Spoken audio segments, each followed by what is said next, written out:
¿Cómo están? Bienvenidos a un nuevo capítulo de En Palabras Simples que hoy va a tratar sobre la corrupción y los mecanismos anticorrupción en nuestro continente. Antes de eso sí, para introducir, vamos a ver el siguiente informe. El año 2003, la Asamblea General de las Naciones Unidas aprobó la Convención contra la Corrupción y declaró el 9 de diciembre como el Día Internacional Anticorrupción con el fin de crear conciencia sobre este fenómeno. Actualmente, países como Brasil, Argentina y Chile han debido enfrentar graves problemas de corrupción en las instituciones estatales, lo cual ha perjudicado la confianza de la ciudadanía en sus representantes. Según la última encuesta realizada por Transparencia Internacional, la percepción de corrupción en América Latina sigue en estado crítico con 16 países con índices graves. Nuestro país está en el segundo lugar menos corrupto después de Uruguay y el peor país ubicado fue Venezuela. Muy bien, y para hablar justamente de este tema se encuentra con nosotros Cristian Salas, ex Procurador Nacional Anticorrupción en Perú. Entre los años 2011 y 2014 ocupó ese cargo que es el equivalente más o menos al Consejo de Defensa del Estado. ¿Cómo estás, Cristian? Y por supuesto también Daniela Forero, que nos acompaña como siempre durante esta jornada. Hola Cristian, hola René, bueno, bienvenido a Chile. Hemos tenido unos par de programas internacionales acá en Palabras Simples. Cristian, me gustaría preguntarte, bueno, en Latinoamérica han estallado diversos casos de corrupción, han sido escándalos. En Perú ustedes tienen a Pedro Pablo Kuczynski, expresidente peruano, que está acusado de sobornos y corrupción. ¿Cuáles son las medidas que se han tomado que nosotros acá en Chile tal vez no hemos utilizado? Si nos pudieses contar un poco. Bueno, en primer lugar, gracias por el espacio, por la entrevista. Con todo gusto acceder a cualquier pregunta que ustedes tengan. Puntualmente, en el caso del expresidente Pedro Pablo Kuczynski, lo que se dio fue una renuncia. A él no lo vacaron, pese a que allá había un procedimiento de vacancia contra él, pero en realidad él renuncia por presión política debido a que, de un lado, había muchos datos, medios probatorios, que lo vinculaban con Odebrecht, vinculada a su vez a diversos casos de corrupción en contrataciones con el Estado, y aparte lo que se descubrió fue una suerte de negociado entre Pedro Pablo Kuczynski y una facción del Congreso que buscó el indulto a Alberto Fujimori. Y entonces lo que se descubrió en un video fue que Pedro Pablo Kuczynski habría estado negociando la compra de votos para que no lo vacaran y de ese modo diera él el indulto a favor del ex dictador Alberto Fujimori. ¿Y las medidas que han tomado en Perú cuáles son? La legislación actual en materia anticorrupción podría darnos la impresión de que son medidas efectivas y que permiten el procesamiento adecuado contra determinados funcionarios, pero en realidad son medidas represivas.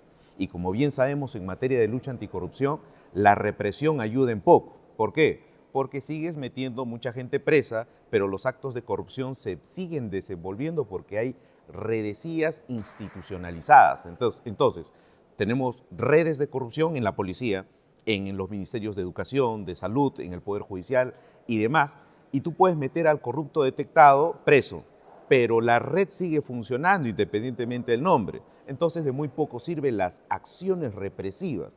Lo que se requiere con mucha urgencia, y eso se viene pidiendo desde décadas atrás, son políticas preventivas de corrupción, y lamentablemente en el Perú de eso tenemos cero. Y a propósito de eso, en Chile desde fines del año 2013, principios del año 2014 comenzaron a estallar una serie de casos de corrupción, con nombres el caso Penta, posteriormente el caso SQM. Son casos que trascienden transversalmente la política en nuestro país. Incluso instituciones últimamente como Carabineros se han visto envueltas también en casos de este tipo. Y la sensación, al menos para el ciudadano de a pie, es que existe cierta impunidad. Más allá de que estos casos llegan a la justicia, son penas sustitutivas, son penas que muchas veces cuesta que una de ellas pueda llegar a la cárcel. En referencia a eso, ¿cómo funciona en Perú el sistema? Porque uno le da la impresión de que en Perú, al parecer, hay como una crisis institucional porque tiene que salir el presidente, pero tal vez sí se están tomando las medidas en términos de que se puede enjuiciar además a los responsables. Sí, digamos, un plus que desde Perú tenemos es, por ejemplo, la independencia de poderes muy claramente dividida. Entonces, hoy no nos extraña que, por ejemplo, la Fiscalía, la Procuraduría impulsan investigaciones contra funcionarios que hoy ejercen el gobierno. Eso nos permite, digamos, hacer una especie de lucha adecuada. El problema que tenemos, y lo compartimos, imagino, con la sociedad chilena, es que la percepción social de que es una lucha que no da resultados o es una lucha que finalmente termina en impunidad, la compartimos.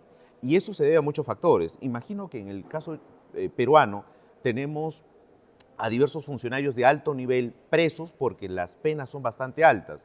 Tenemos penas de entre 4 años hasta 20 años. Entonces eso hace que, por ejemplo, para las prisiones preventivas se cumpla uno de los requisitos, que es la gravedad de la pena. En el caso chileno entiendo que las penas son bastante bajas en los delitos contra la administración pública. Eso podría explicar por qué no hay muchos funcionarios en prisión. Lo importante aquí es que las instituciones vinculadas a la administración de justicia cumplan su rol, uno con independencia y dos con eficacia. De nada vale, y eso lo hemos tenido mucho en Perú, tener a funcionarios presos durante 2 años de procesamiento para luego absolverlos.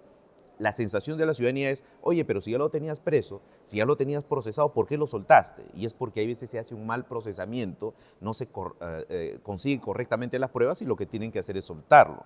Entonces eso es lo que también padecemos nosotros allá.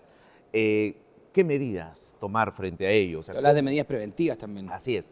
Cómo enfrentar y cómo, sobre todo, dotar de confianza a la ciudadanía. O sea, la corrupción es un mal tan grave que bombardea, dinamita las bases de una sociedad democrática. En democracia nosotros, sociedad sin confianza en las autoridades, no somos nada, porque empezamos a hacer justicia por nuestra propia mano, nos vamos a otros criterios más autoritarios de gobierno y demás. Entonces, la corrupción lo que hace es esa confianza del ciudadano en las autoridades la destroza. Entonces, el ciudadano ya no cree en sus autoridades porque las ve corruptas. ¿Qué hacer? Políticas a largo plazo de prevención, no queda otra.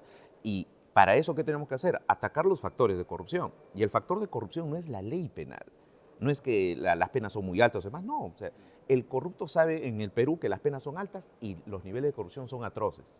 O sea, no es disuasiva la pena alta tampoco. Lo que hay que hacer es atacar los factores de corrupción. ¿Y qué genera corrupción? El tema de la idiosincrasia. O sea, allá tenemos la idea de que, por ejemplo, no importa que el funcionario sea corrupto y robe en su función, con tal que haga ciertas obras. Mientras haga obras para la ciudadanía, no hay problema con que robe. Ese es un tema de idiosincrasia. Lo otro, pensar que la idiosincrasia es un mal contra el cual no se puede luchar y no vale la pena luchar porque simplemente es parte del sistema. Ese es otro error de idiosincrasia y lo que permite es convivir con la corrupción.